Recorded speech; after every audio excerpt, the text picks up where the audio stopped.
Ladies and gentlemen, PC and console captains alike, welcome to MS Gaming. My name is Phoenix, and we are here with another Star Trek Online Starship review.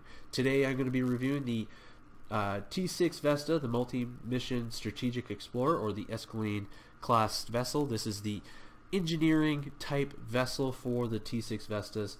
So with all that out of the way, let us just jump right into the stats. Starting off the stats, we are going to jump right into the bridge officer station. So we have a lieutenant tactical, a lieutenant commander engineering, a commander science, a ensign universal, and a lieutenant commander universal / temporal operative station. So for consoles, we have 3 engineering, 4 tactical, and 4 science. For weapons, we have 3 fore, 3 aft. Base hull at level 50 is 32,775, and at level 60 it goes to 38,000. A shield modifier of 1.4, base turn rate of 12, impulse modifier of 0.15, inertia rating of 50, and you get 3 device slots and 1 hangar bay.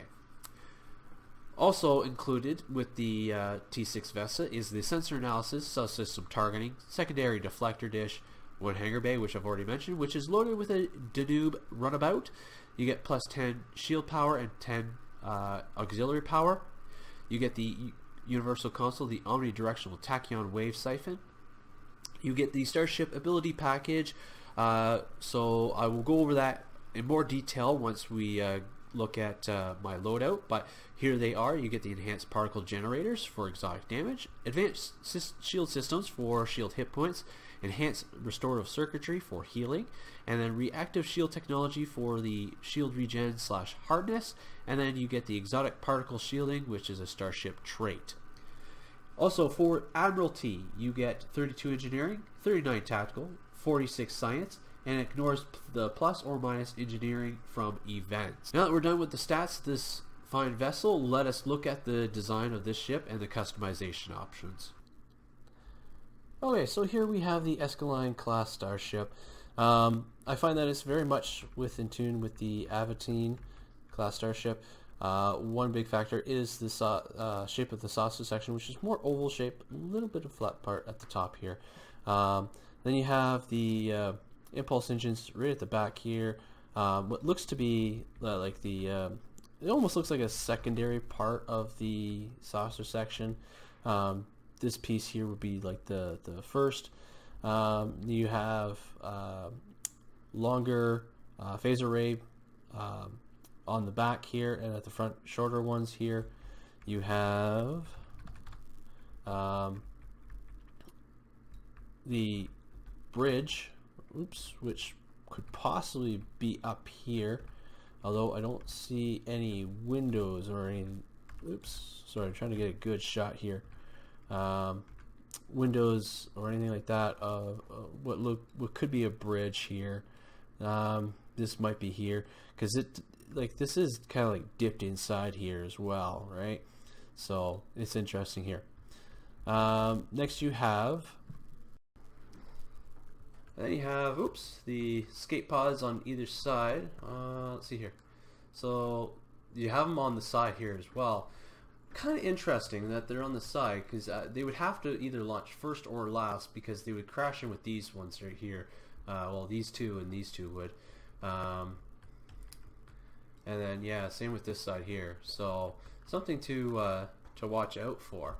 And then on the bottom here, you have this little piece here. So I think these are for the cannons that the ship does come with. I'm not sure here.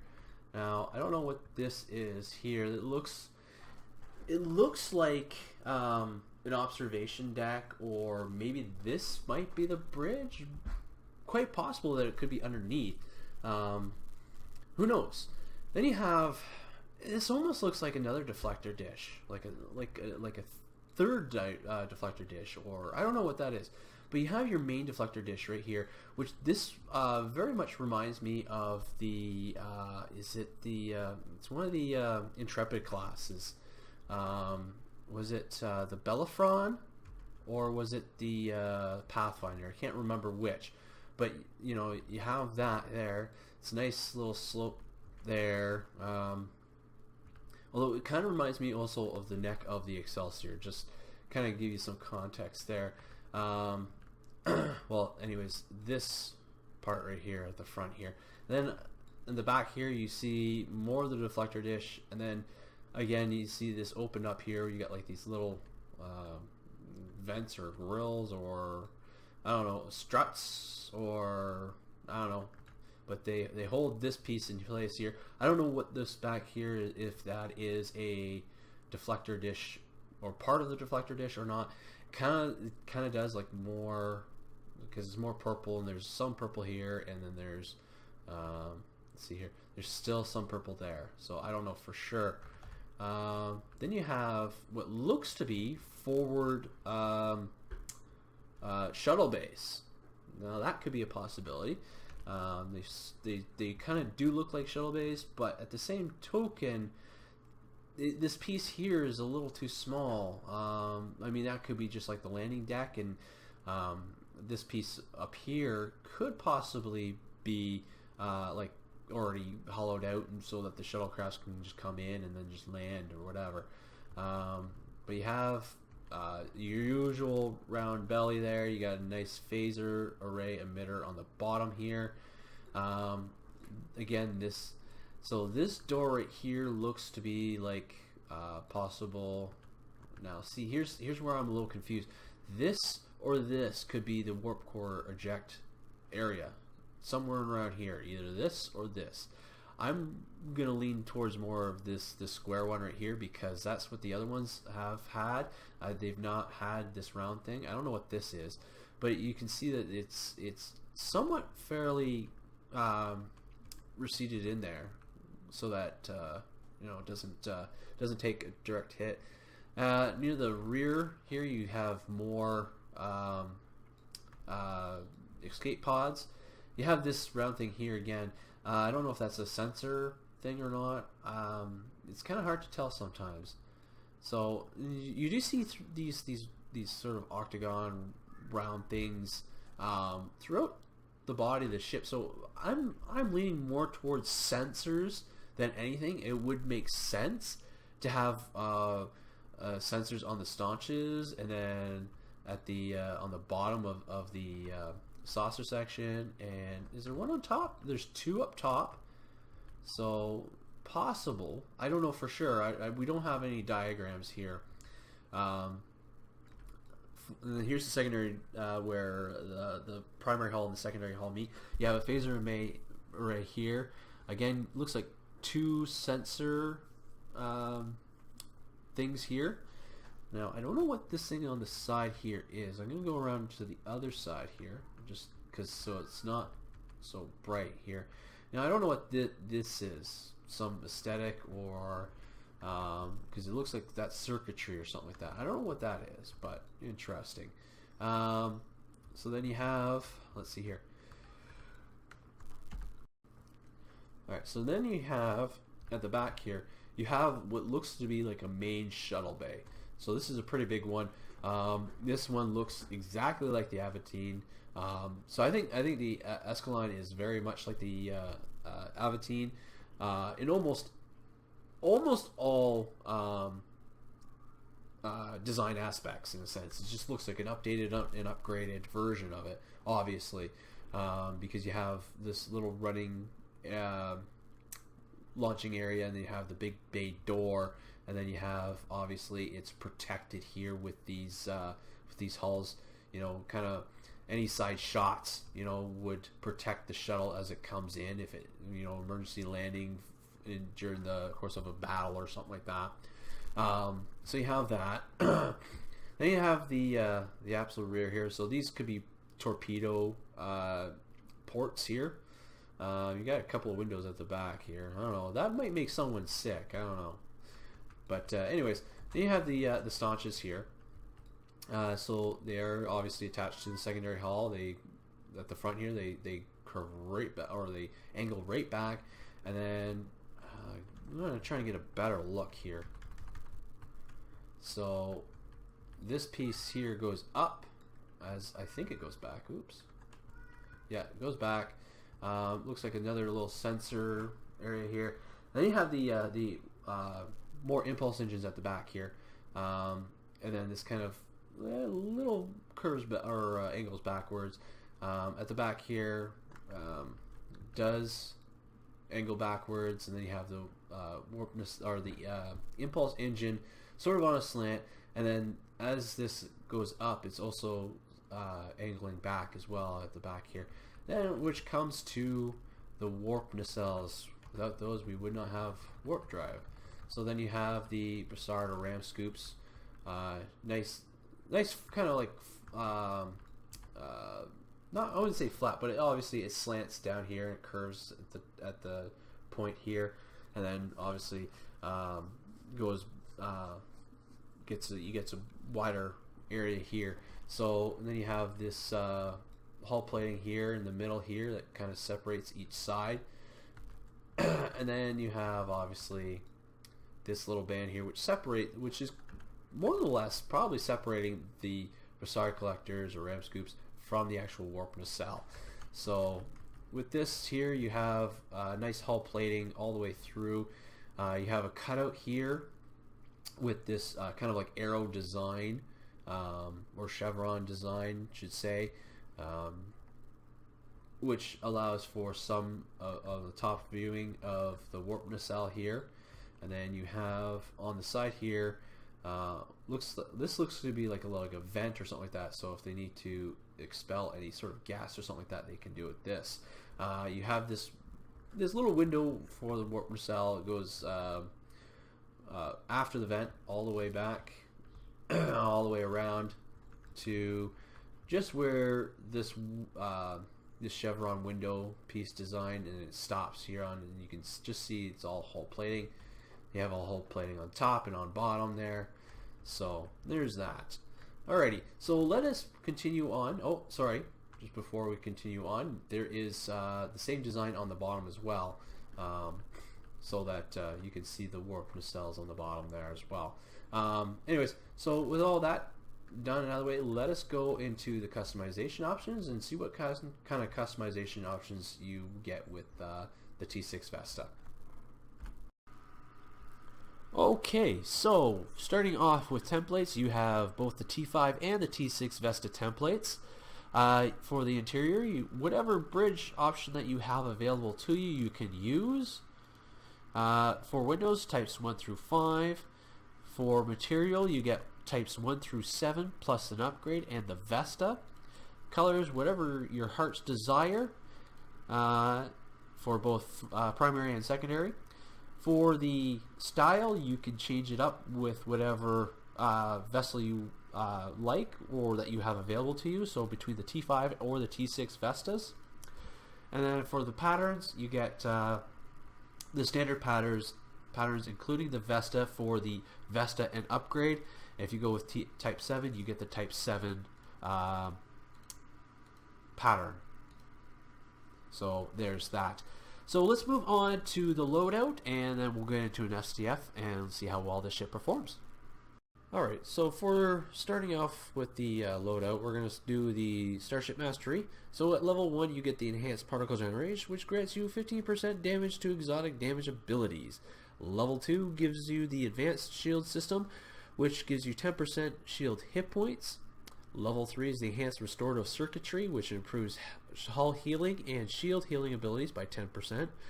And then Reactive Shield Technology, which gives you 657.5 shield regeneration every 6 seconds and 5% shield resistance. And then finally level 5, which is the Exotic Particle Shielding trait, when using Engineering Team, Science Team, or Tactical Team, to self plus 9 all damage resistance rating for 15 seconds, and plus 9 exotic damage resistance rating for 15 seconds, both of which can stack up to 3 times. Alright, now moving on to my loadout. Now, as a disclaimer, this is a work in progress. I haven't had much time to work on this character other than just get the ship mastery done, so it's not going to be the greatest. So for my 4 weapons here, I have the Advanced Fleet Anti-Proton Dual Beam Banks. I got 3 of them there. For the Deflector, Impulse, and Shields, I have the Borg set here. And then for the secondary deflector dish, I just have the secondary deflector dish that the ship comes with. And then for the warp core, I have the Delta Alliance Trajectory Warp Core. For my aft weapons, I have 3 anti-proton beam arrays. And then for devices, I have a weapons battery shield battery and the subspace field modulator. For engineering consoles, 2 RCS accelerators and the universal console, which I'll go over in just a moment. For science, I have the hydrodynamics compensator, nuclear particle converter, the simulated module, and the exotic particle field exciter. And then for the tactical consoles, I'm going to take a slight hit with the anti-proton mag regulator. And then I have 3 vulnerability locators, which is going to increase my firepower. And then obviously, because the ship comes with the Danube runabout, I have that there. I haven't replaced it with anything else. So the universal console, which is the Omni-Directional Tachyon Wave Siphon, does plus 17.8 Starship Drain Expertise and plus 17.8 Starship Shield Restoration. For the Wave Siphon, it does PB AOE 3 kilometers. To foes, it does minus shields, shield hardness, and then to self plus secondary shielding. So for foes, it does minus 1,946.3 all shields every second for 10 seconds. So to foes, minus 25% shield resistance rating for 10 seconds, reduces damage to shields by 20%, plus 4% per target hit each. Maximum 5 targets. And also grants 9,409.6 to 15,682.7 points of secondary shielding. The amount scaled with the number of affected targets, maximum 5. Secondary shields are refreshed every second for the duration of this ability. And then that is that. So for moving on, we have the skills. I have mostly traded in tactical and engineering with some science backing it. For traits, so far for Starship Trips, I only just have the 3, the Temporal Insight, Structural Integrity Overcharge, and the Exotic Particle Shielding, which I've gone over with the Ship Mastery. So that's that. For stations, for my Lieutenant Tactical, I have Beam Overload 1 and Fire at Will 2. For my Ensign Universal, I threw in Engineering with Emergency Power Weapons 1. For my Lieutenant Commander Engineering, I have Emergency Power Shields 1, Engineering Team 2, and Emergency Power to Weapons 3. For my Lieutenant Commander Universal, I threw in a Tactical for Tactical Team 1, Beam Overload 2, Omega Pattern 1, and then for my Commander Science, I have Science Team 1, Hazard Emitters 2, Gravity Well 1, and Viral Matrix. So that's that. Let us go into an STF. Let's see how well this ship performs, and then I'll give you my final verdict on this ship.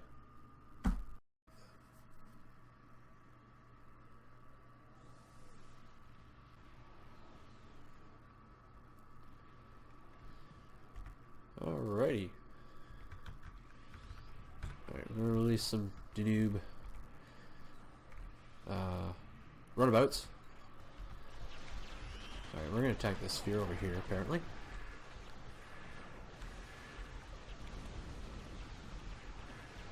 Because I decided to fly really close to that cube.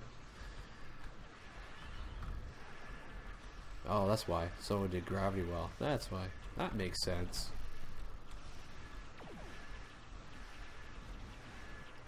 That made a lot of sense. Get rid of that.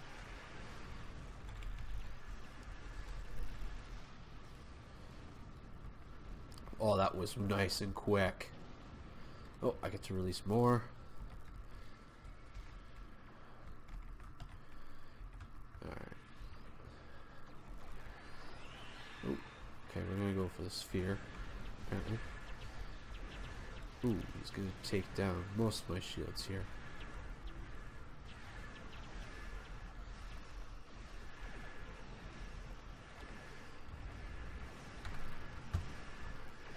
There goes the cube. So it looks like, ooh, took a pretty big hit there. Looks like we're doing okay. I don't think I'm doing as good in my DPS as I would hope. Oh, someone's already got gravity well on though. perfect. So that's the case. Let's get this thing dealt with if we can. Oh, sweet. Someone's on top of that. Oh, that's wonderful.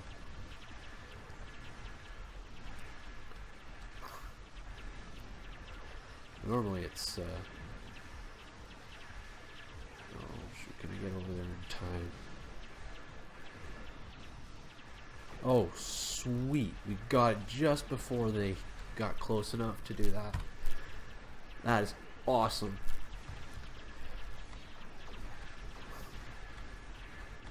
I was able to get down the gravity well anyways, so I think that bought us just that second to take down the transformer, so we didn't have to worry about losing that small little bonus. But we got to worry about the other side first before we're in the clear. But right now it's just making sure that we survive this event. So yeah, I don't think I'm doing high DPS. I think the last time I did this in this vessel, I did probably just under 10,000. Oh, sweet.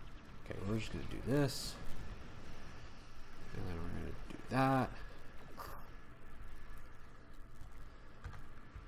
So we want to get over here quick, because we want to deal with this.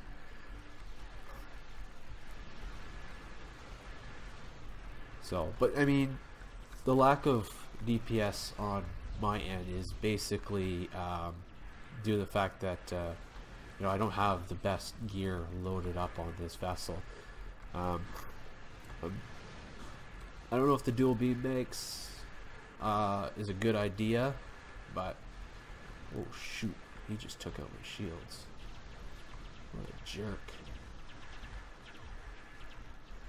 Can we attack this? We got that person there. He's covering our tail with those spheres coming in, the reinforcements.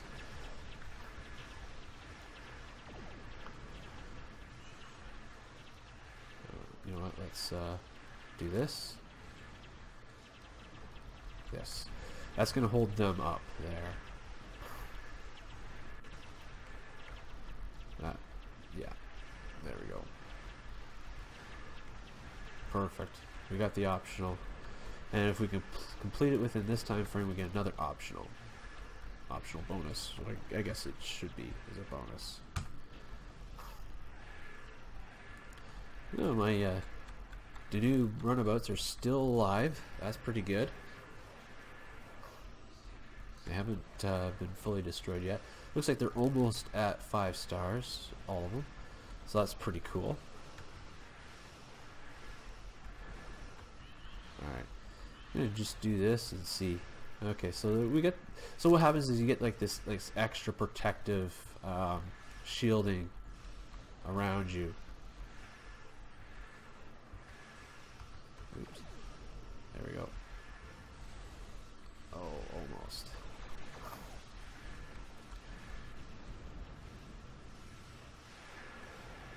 Yeah, let's just throw down a gravity well.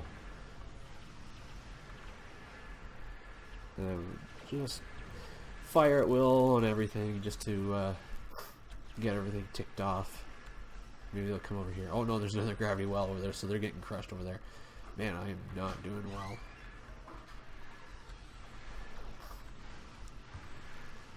Oh man. Come on.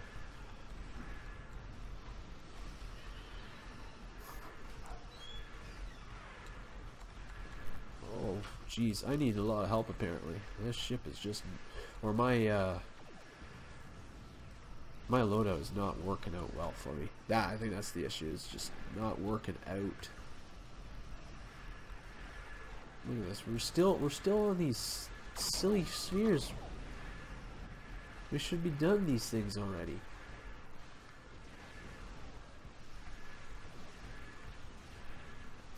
Why have we not done these things? We blew through everything else. We can't finish off a couple of spheres? What's going on?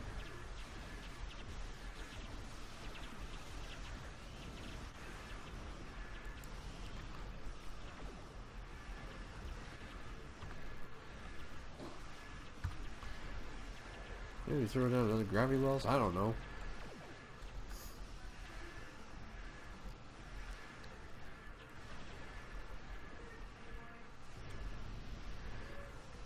Oh, man.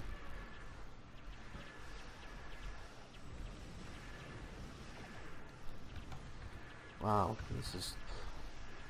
Come on, we still have this option. We need to get this done. Come on. This is part of it. What is going on? Why is it taking so long? Oh. I think, oh, that's probably why. Someone was too busy dealing with the gateway and said, screw these spheres. That's probably why. Leaving the rest of us poor saps to deal with it. There goes another one finally, but yeah, it's just getting up on this guy. Alright, now we can go after this guy. Finally.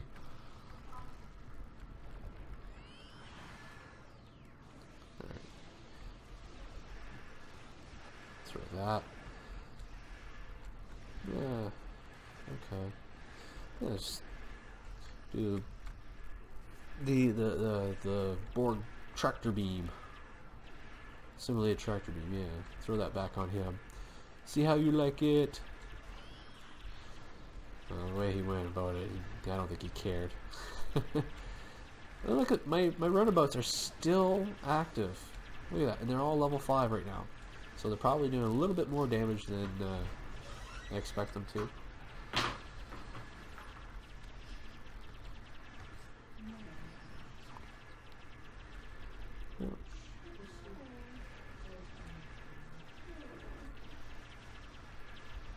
Yeah. Finally, this guy is going down.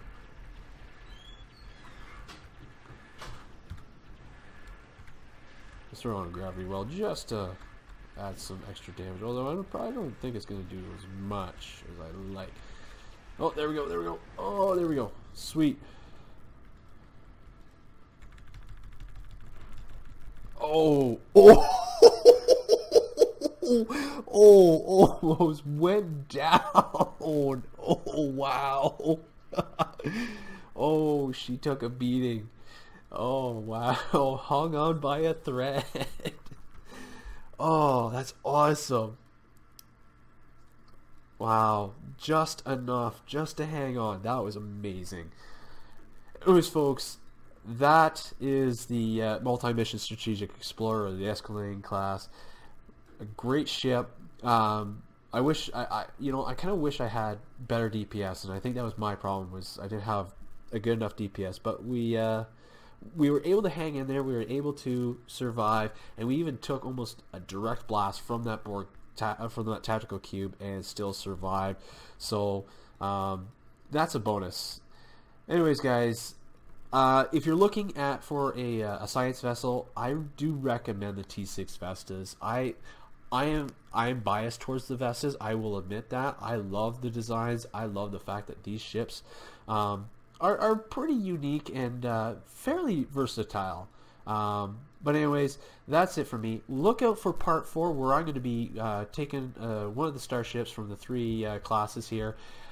Mix it up a little bit, and I'll add in all the consoles. I'll give you the bonus set, and then I'll do a video on that. And anyways, I hope you guys enjoy. Thank you for watching. Live long and prosper, and we'll see you out there.